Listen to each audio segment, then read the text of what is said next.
Kanchipuram వకుడా silks. నాణ్యత మా ప్రాధాన్యత. మదీనాగూడ, మియాపూర్, హైదరాబాద్ లో త్వరలో శుభారంభం.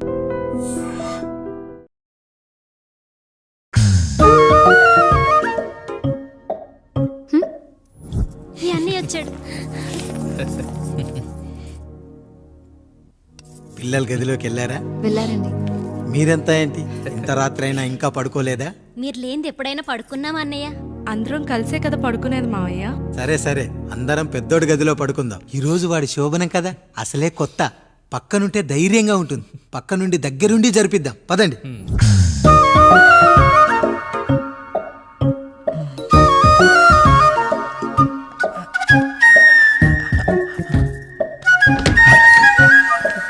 కానివ్వండి రా, కానివ్వండి కానివ్వండి. మీరేం మావయ్య ఇక్కడ పడుకుంటున్నారు? అదేంటమ్మా పెద్దోడా, చెప్పలేదా? మేమంతా కలిసే పడుకుంటామమ్మా. నువ్వు మాతో పాటే. అవును భార్గవి. మీరు ఊరుకోండి. మీరు ఇక్కడ పడుకోవడం నాకు ఇష్టం లేదు మావయ్య.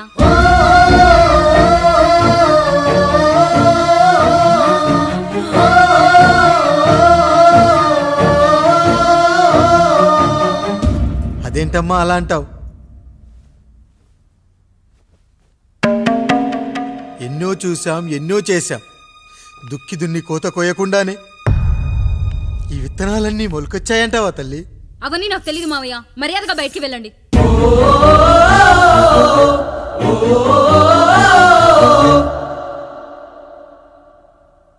కనీసం ఆ మూలనైనా పడుకుంటామమ్మా. నువ్వైనా చెప్పరా పెద్దోడా? అంటే తను ఇబ్బంది పడుతుంది కదా నాన్న.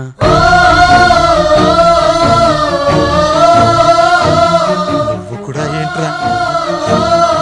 పిల్లలేదో ఆశపడుతున్నారమ్మా. ఒక్కసారి ఆలోచించమ్మా. మావయ్య మీరు బయటికి వెళ్తే మేము తలుపులేస్తాం.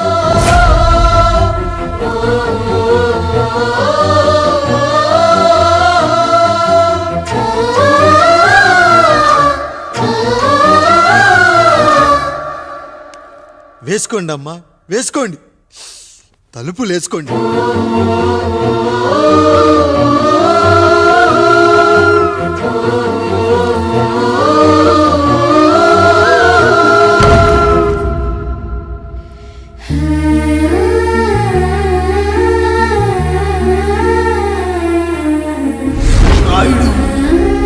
బిడ్డలు జాగ్రత్త. ఈ రోజు నుంచి వీళ్ళంతా నీ తమ్ముళ్ళు చెల్లెళ్ళు కాదు, నీ బిడ్డలు.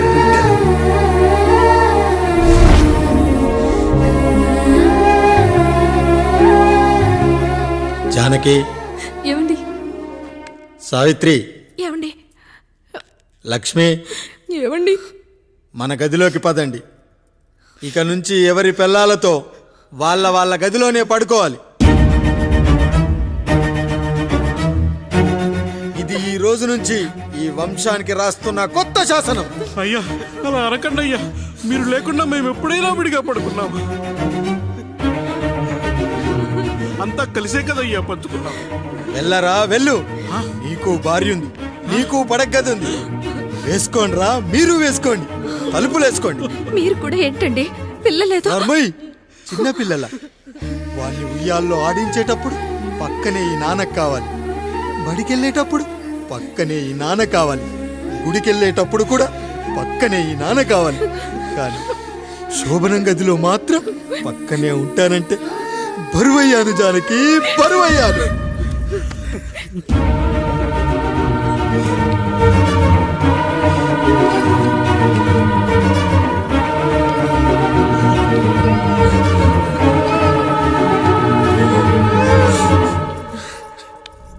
ఏంటండి ఇంకా అదే ఆలోచిస్తున్నారా? ఎలా మర్చిపోగలను లక్ష్మి? జరిగింది ఏదో జరిగిపోయింది. మీరు బాధపడకండి. ఎంత మాట అన్నాడో చూసావా? నా భార్య ఇబ్బంది పడుతుంది, బయటికెళ్ళండి నాన్న అన్నాడు. వాణ్ణి ఎలా పెంచాను? చదువుకుంటే పై చదువులకు వాడు వేరే ఊరు వెళ్లాల్సి వస్తుందని చదివే మాన్పించేశాను. జ్వరం వస్తే ఆ మాత్రలు చేదుగా ఉంటాయని నేనే మింగాను. నోరు తెరిచి అమ్మ కావాలన్నప్పుడల్లా ఎంతమంది అమ్మల్ని ఇచ్చాను. నాన్న అన్న ప్రతిసారి నాణల్ని ఇవ్వలేకపోయానని వాడికి నా మీద కోపమో ఏమో జానకి. నిజమేనండి, మనమంతా ఇలా లేమే. మన కుటుంబానికి దిష్టి తగిలింది.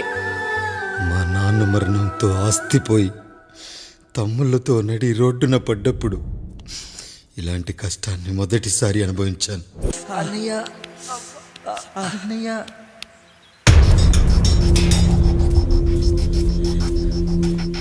అయ్యా అయ్యా, ఏంట్రా? రోడ్డు మీద కాలు కాలుతున్నా సరే తమ్ముళ్ళు చెప్పులు లేకుండా నడుస్తున్నారయ్యా, చెప్పులు లేకుండా నడుస్తున్నారయ్యా.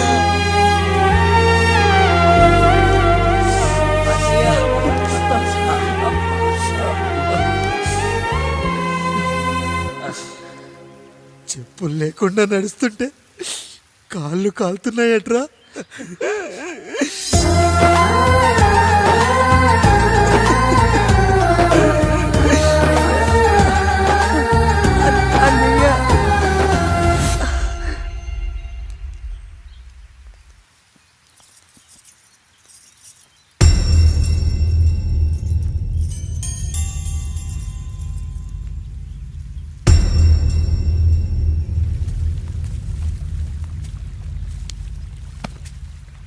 ఏరా కాముడు, అయ్యా బాధపడుతున్నావా? పెళ్ళేమైనా చేయమంటావా? వద్దులేండి అయ్యా, నాకు ఇది ఉందిగా చాలు, దీంతో నేను ఎలాగోలా సరిపెట్టుకుంటాను. దీనితో పాటు జీవితంలో నీకు ఓ తోడు కావాలి. రే గంటోడా, అయ్యా, ఇక నుంచి కష్టాల్లో సుఖాల్లో వీడికి అన్నీ నువ్వేరా. మీరు శాసించాక నేను వేరే ఏదైనా ఆశించగలనా పెద్దయ్యా?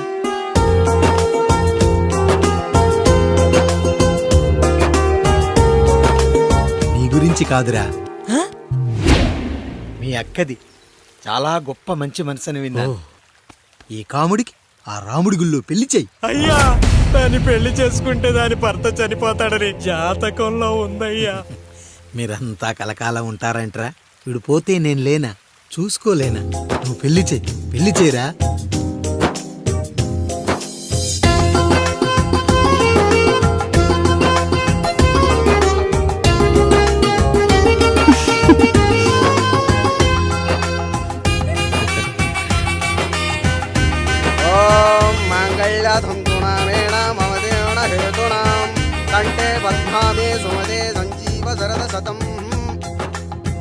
అయ్యా, ఏంట్రా?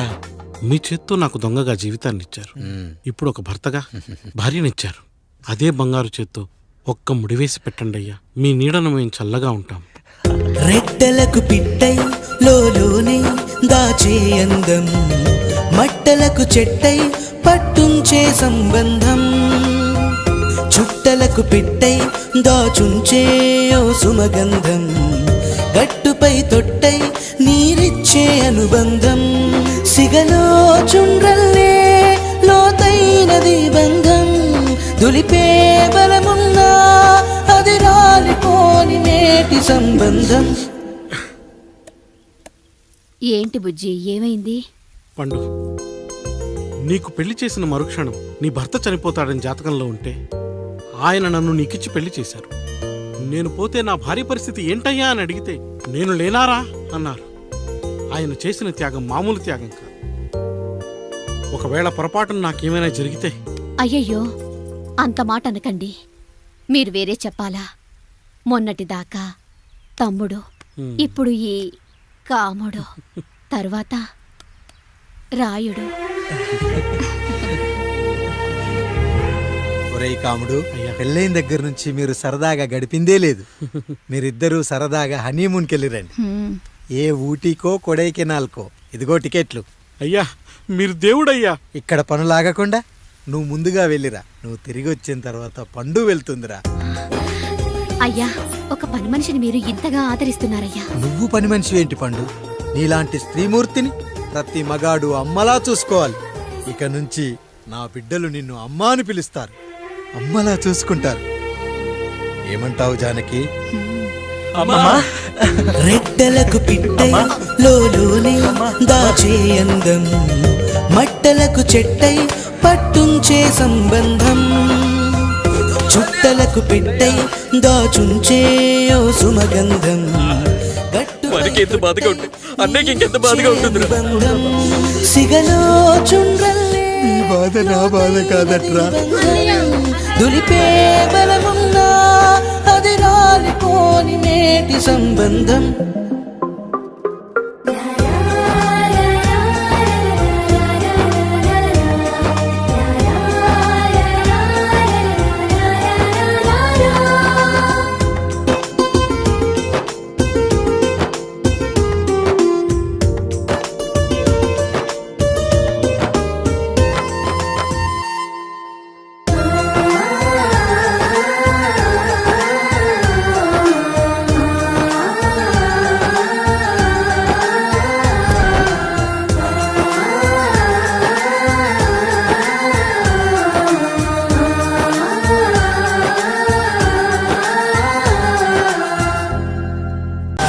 అసలు నీ తండ్రి ఎవరో నీకు తెలుసా?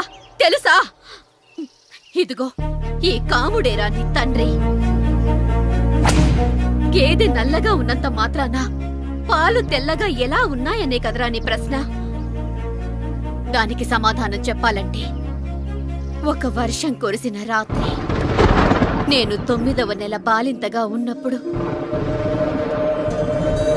పండు పండు ఇదిగో. ఏమిటండి ఇది? నిద్రలేస్తే నేను, బయటికెళ్తే గంటోడు, పక్కకెళ్తే పాలేరు, ఎప్పుడూ తిరిగే తాయారు. రోజు మమ్మల్ని చూసి చూసి బిడ్డ కూడా చిట్టుమొహం వేసుకుని పుడతాడేమో అని భయంగా ఉంది. కడుపులో ఉన్నప్పుడు మనం ఎవరి మొహాలైతే చూస్తామో అచ్చం వారి పోలికలతోనే పుడతారంటారు. పొరపాటున నా పోలికలతో పుడితే? అదేంటి కాముడు, నీకేం తక్కువ? జుట్టు ఉండాల్సిన చోట లేకుండా అవసరం లేని చోట విపరీతంగా పెరిగిపోతుంది. ఆ, మనకు పుట్టబోయే బిడ్డ గొప్ప అందగాడై ఉండాలి. ఇదిగో రోజు ఈ దేవుడి ఫోటోలు చూడు, వాళ్ళలాగే అందంగా పుడతాడు. కడుపుతో ఉన్నప్పుడు ఎవరి ఫోటో చూస్తే ఆ పోలికలతో బిడ్డ పుడతాడా? కనిపించని దేవుడి పోలికలు నా బిడ్డకెందుకు? ఈ ఊరికి దేవుడు రాయుడు. నా బిడ్డ ఆయనలాగే పుట్టాలి, ఆయనలాగే పుట్టాలి.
ఏంటి పండు ఇలా వచ్చావు? అయ్యా, తప్పు జరిగిపోయింది పెద్దయ్యా. ఏం జరిగింది? అసలే నువ్వు ఒట్టి మనిషి కూడా కాదు. ఒక్కసారి ఇటు చూడండి అయ్యా.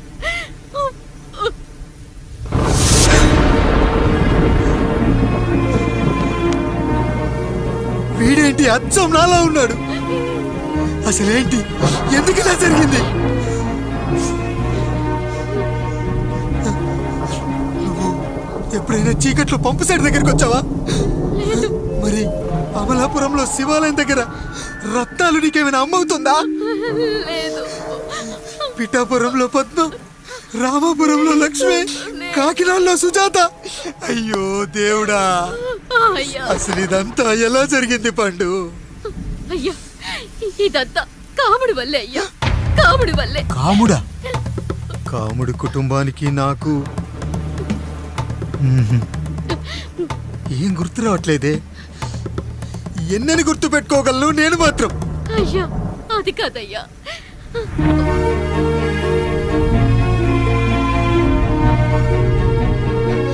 అలా రోజు మీ ఫోటో చూసి చూసి అచ్చం మీలాగే పుట్టాడు. అయ్యో, నా పోలికతో బిడ్డ కావాలనుకోవడం ఏంటి పండు? నువ్విలా చేయడం ఏంటి పండు? పోలికల కోసం ఫోటోలు ఎందుకు చూసావు పండు? అందుకే కదయ్యా ముందు ఆ డైలాగ్ చెప్పాను, తప్పు జరిగిందని. ఇప్పుడు ఏం చెయ్యాలయ్యా? స్వచ్ఛమైన మన ప్రేమను ఈ పాడులోకం అర్థం చేసుకోదు. కనీసం మీ ఇద్దరి జీవితం బాగున్నా ఆనందపడేవారు. వీణ్ణి ఇక్కడ ఉంచొద్దు పండు, బయటికి పంపించు. బయటికి పంపించి బాగా చదివించు, గొప్పవాణ్ణి చెయ్యి. వీడికి అయ్యే ఖర్చంతా నేనే భరిస్తా. అవసరమైతే ఆ డబ్బు కాముడి జీతంలో కట్ చేద్దాం. అయ్యా వెళ్లే ముందు వీడికొక పేరు పెట్టండి అయ్యా. వీడు ఇంకో రాయుడు, అంటే ఇంగ్లీష్లో అండ్ రాయుడు అండ్ రాయుడు.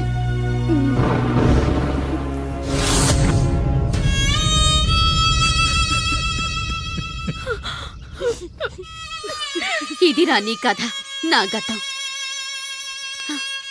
నిన్ను చదివించడం కోసం ఆయన మీ నాన్న జీతంలోంచి నెలకి 3,000, 4,000 కోసేసిచ్చేవారు.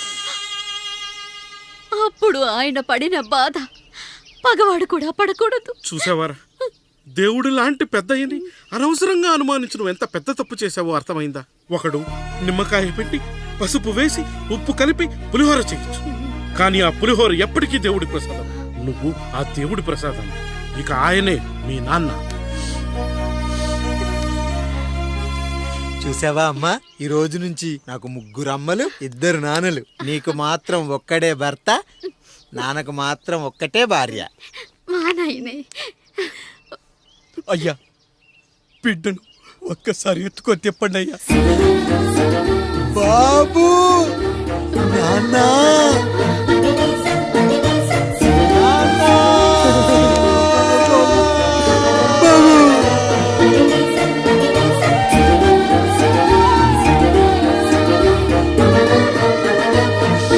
నన్ను క్షమించు నాన్న. ఇప్పటికైనా నిజం అర్థం చేసుకున్నావు. అది నాకు చాలురా, చాలు. చాలదు నాన్న, నిన్ను ఏలెత్తి చూపిన జనంతో చెయ్యెత్తి దండం పెట్టించాలి. అన్నయ్య కంటే ఆస్తి ముఖ్యమనుకున్న మన కుటుంబానికి గుణపాఠం నేర్పించాలి. ఇక నాకు వదిలే నాన్న, నేను చూసుకుంటా.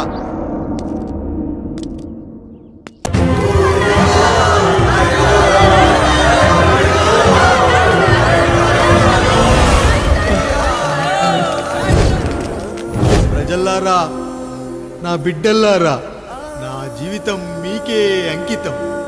మళ్ళీ జన్మంటూ ఉంటే మీకోసం తిరిగి వస్తాను.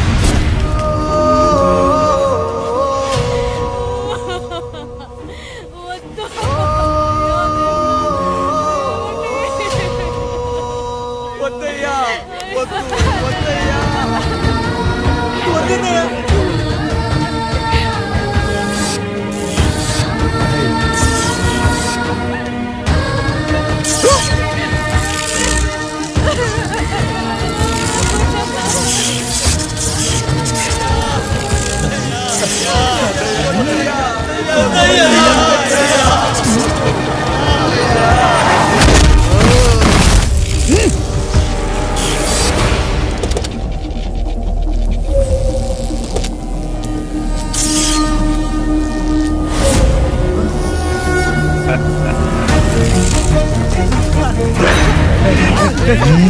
వదలరా.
వేయడానికి ఎవడొస్తాడు? వేసేట్రా.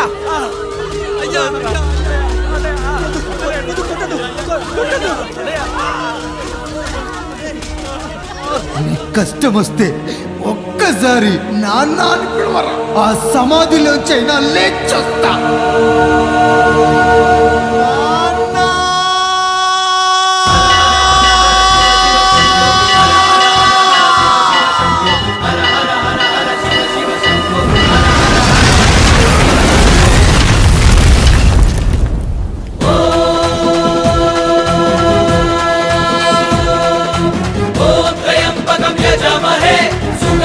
పుష్టివర్ధనం, దుర్వారుకమివ బంధనాత్, మృత్యోర్మోక్షయమామృతాత్.